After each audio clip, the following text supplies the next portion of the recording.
शीलक्षिक, समय के पार, कुंभ के लापता लोग। भाग 1, मेला और गायकब लोग। साल था 1998। स्थान प्रयागराज का कुंभ मेला। करीब 500 लोग, जिनमें संत, श्रद्धालु, विदेशी यात्री, बच्चे और महिलाएं शामिल थीं, एक ही दिन एक ही समय पर अचानक गायब हो गए। सब एक ही क्षेत्र से, त्रिवेणी संगम घाट।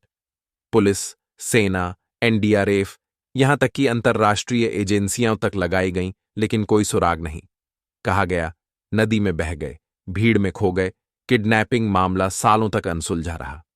भाग 2, 37 साल बाद। चमत्कार। साल 2025, उसी जगह कुंभ मेला फिर लगा। लाखों लोग आए और तभी सुबह 4 बजे, अमावस्या की रात, घाट के पीछे अचानक एक प्रकाश की लहर उठी। लोगों ने देखा 500 लोग, वही पुराने कपड़े, वही हालत, वैसी ही उम्र, वैसे ही जैसे 1998 में थे। कोई बूढ़ा नहीं हुआ, किसी को याद नहीं कि इतने साल कैसे बीते। वे बोले, हम बस एक पल को घाट पर खड़े थे, फिर सब कुछ बदल गया। एक उजाला फैला और हम किसी और दुनिया में थे। भाग 3, समय यात्रा का दावा लौटे। लोगों ने कहा कि वे एक चमकती सुरंग में पहुंचे, जहां समय बहुत धीमा था। वहां सब शांत था, ना भूख थी, ना प्यास, ना डर, सिर्फ एक दिव्य शांति। उनका कहना था कि उन्होंने वहां प्राचीन अर्शियों, विमानों और भूविश्य की झलक देखी। कुछ ने कहा वहां कोई समय मंडल था, जहां हर युग एक साथ बह रहा था। कुछ ने बताया कि उन्होंने कलियुग के अंत और सतयुग की वापसी देखी। भाग 4, विज्ञान और सरकार की प्रतिक्रिया।